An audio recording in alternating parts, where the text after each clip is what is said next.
Hello, Amy. Hey, Jason. How are you? I'm great. Good to see you. Good to see you. Hello, Mitch. Nice to see you, buddy. I got the Trustin Food group here today. We're glad to be here. You ready to go trucking? We're ready to go trucking. All right. Absolutely.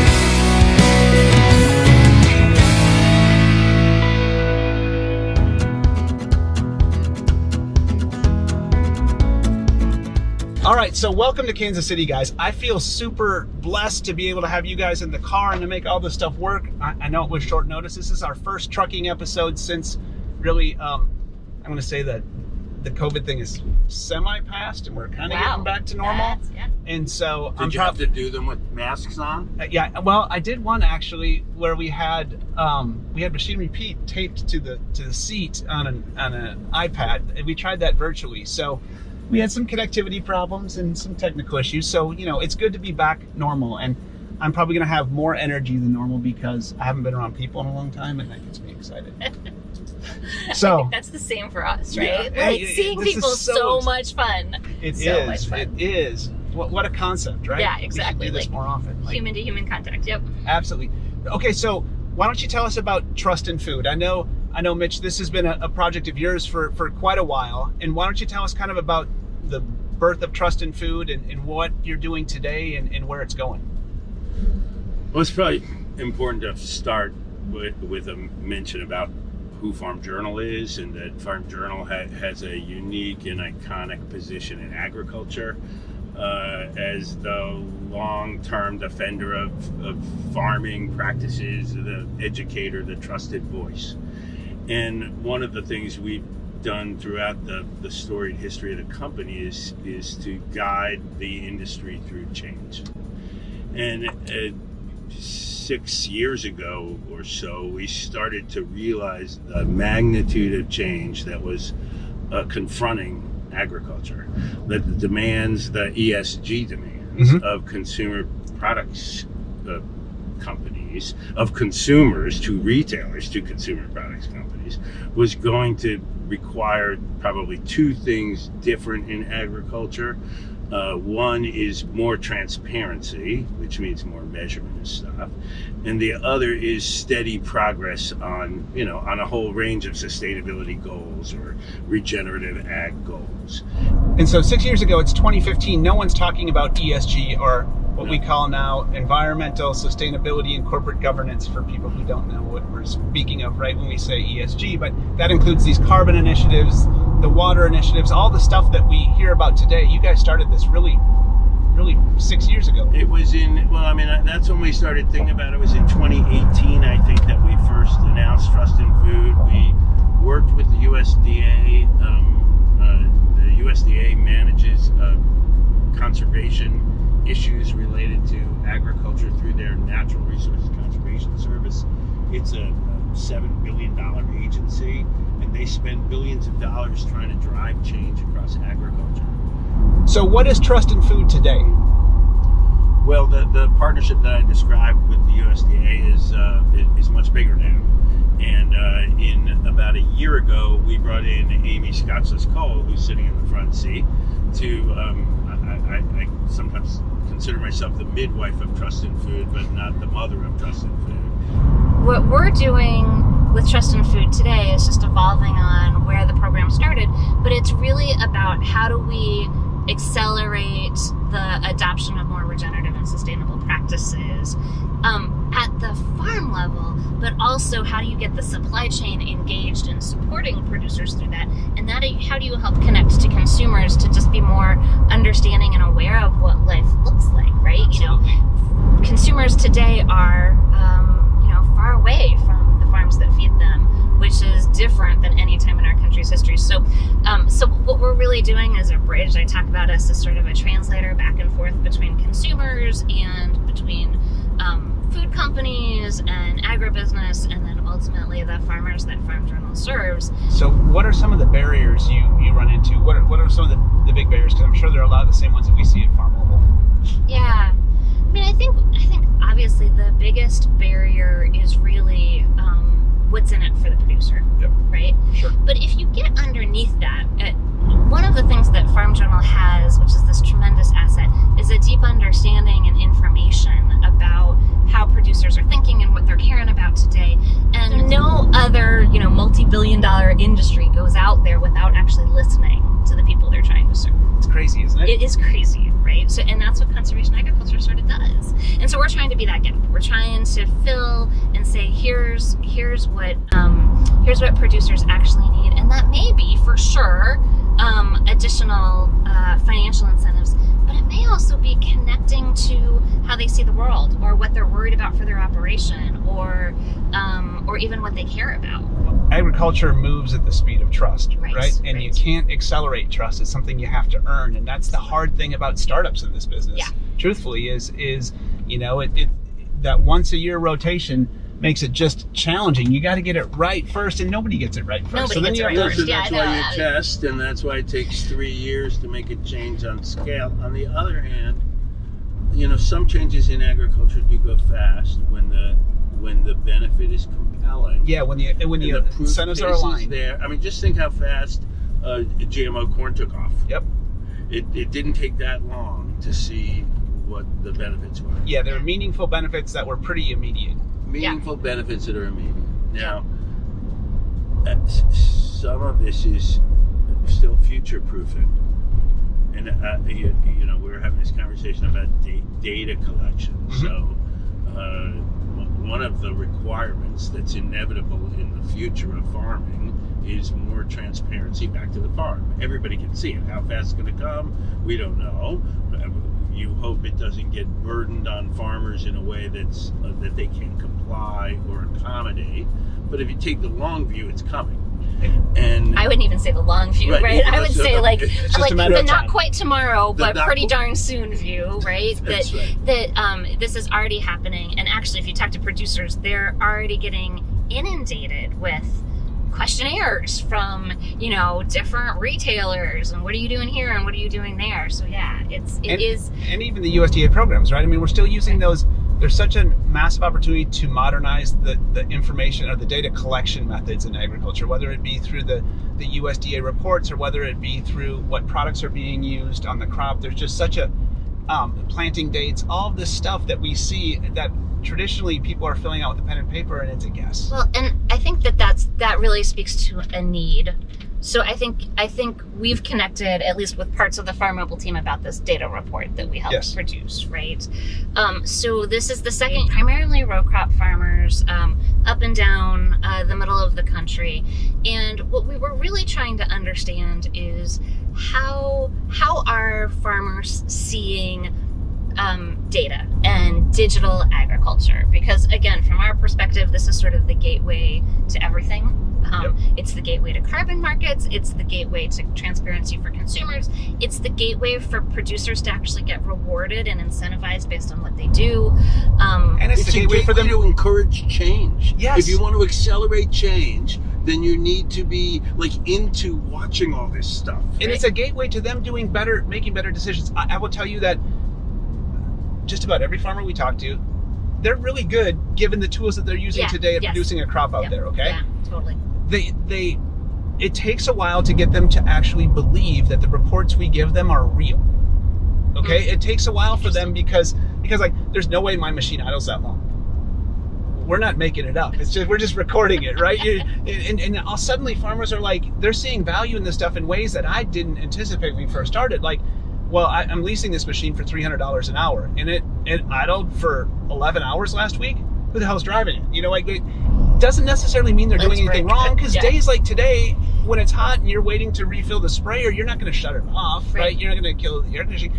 But it's amazing how once you start providing reports like that have nothing to do with the agronomics, but they could have a material impact on the carbon scores that you're able to create from a fuel usage and from a fuel level usage. And so when we start to get these things, everyone thinks at first that they're wrong. Okay, That's so interesting. And we've seen this so many times now that we're ready for it. Okay, because everybody is sure that I've got the best machines and the best operators, and I operate more efficiently than everybody else around. And then they just look at it, comparing their own machines to each other, and they're suddenly like, we could do better.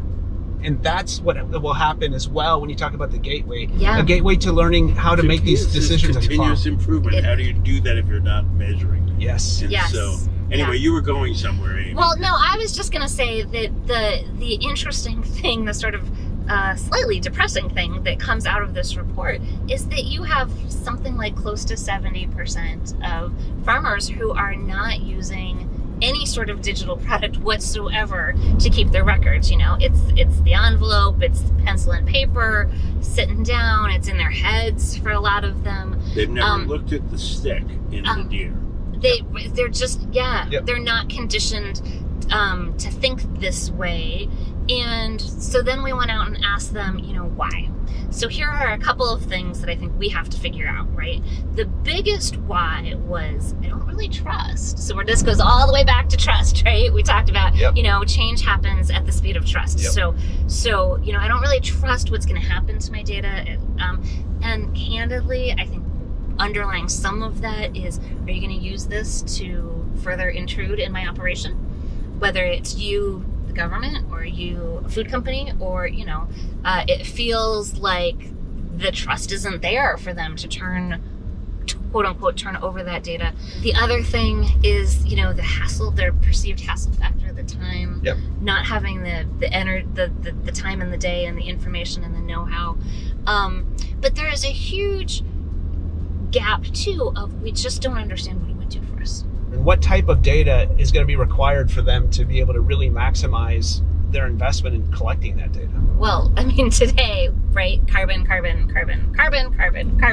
That's is it real? Is all the hype real, or is it something that's been passed from to the marketing department for a lot of large organizations, or is it real? You know, I think it's really up to us all to figure out whether we can make it real. So I don't think it's real today, but the opportunity that agriculture has to be a positive solution for climate change is real, right? No doubt. What farmers are doing and the decisions that they're making can sequester carbon in the soil, can help prevent nitrogen escape, but they can also make decisions that aren't doing that. And so the opportunity is real. I think it's a really interesting opportunity too, because I've been at this for 27 years. This is the first time I've seen farmers and ranchers and producers cast as heroes, right? As opposed to the villains. Absolutely. We've been talking about how big the dead zone in the Gulf is. Absolutely real, right? But we haven't really actually saying, how can you be part of the solution? So what's exciting is how deeply agriculture has absorbed that as an opportunity. Now we actually have to make it real. And that actually, the science is there, right? We know what to do. Producers know what to do. Now we have to figure out is how do you measure it? How do you prove it? How do you make sure that, you know, you're not double counting? The rules of the road, as it were, still have to be developed. But you know, take a farmer who is here in Kansas, and the opportunity they may have to implement cover crops, or a different kind of tillage pattern, or a different kind of fertility management, and the good that they can do. And then imagine that you've got some of these large corporations like Microsoft announced, right? Wanting to say, okay, we want to support those producers on that journey. You guys may have heard, may not have heard, but Farmobile was recently acquired by a Canadian company called AGI, or Ag Growth International, and they are a $1 billion publicly traded company that is really ingrained in a lot of the physical infrastructure in North America, whether it be grain bins or augers or belt conveyors or dryers, all of this stuff for the handling of the grain and storing of the grain. And they got another thing called a bin monitor, which is actually monitoring the condition of the grain once it gets in there. And so this physical infrastructure company has now acquired our company, and they were an investor in our company before they made the acquisition. And what's really exciting is that we're starting now to be able to tie the field records of our growers to the bins Oh, wow. where that grain is being stored, and we're able to monitor the condition to make sure it never got too hot Wow. and make sure the moisture levels are staying correct. And it's really allowing the farmer to be able to differentiate, decommoditize what they're selling. And so that's a pretty exciting piece. So when you think about a byproduct of that for some of the growers that we're working with can be participation in these markets, right? It doesn't matter what the incentive is to get the growers to collect the data, because the benefits are 3 and 4 and 5x what the costs are if you can get used to doing it. So that's just what I was going to say, that if you can get used to doing it, the two things are actually additive. They make it one makes it easier for the other. Mm-hmm. If you're measuring because you think you're going to measure because of carbon, but then you start to you're now, and then you're talking about quality differentials. All of a sudden, you're realizing the more I measure, the more I differentiate. Yes. And then it goes right into the grain bin, into the quality of the product at the end. The high quality grain doesn't need to go through the elevator anymore, because it's worth more not to go through the elevator. Because I was in that business for a long time. We take good stuff, we take bad stuff, we blend it together to make it average, right? That's the game that's been around for a long time. But when you can actually verify how you grew the grain, you can take some samples of that grain's going into the bin, and you can prove that it never got above certain temperatures. Suddenly now you've got a product that's different. Yeah. And you've got a product that is a premium product. Nutritional density differences, right? Like one of my favorite topics. That I really think is actually where all of this ends up, Absolutely. right? I don't think the end point is carbon or even, manufacturing specs. I actually think it's how are you going to decommoditize based on nutritional density. Well, and it's not crazy to think that we've increased production so much on a piece of dirt, right? Which basically just, a crop mines the soil, right? Yeah. And so when we increase the amount of plants and the yield we're getting off that dirt, it's not crazy to think that the nutritional content goes down. Right. Or, flip it on its head. When you have great soil health, when you have lots of diversity in your soil, when you have the ecosystem humming along the way that it works, that you're actually going to have the highest quality from a nutrition standpoint, from a soil standpoint, across the board. You're just going to have really high quality product. There is such opportunity in this generational change that is coming up. And if you think about what has been the way that the role of a farm operation leader has changed from generation to generation, this is this generation's. Sure. This is this generation, thing, right? Self-driving tractors, right? This is their thing. This is how it's going to look totally different.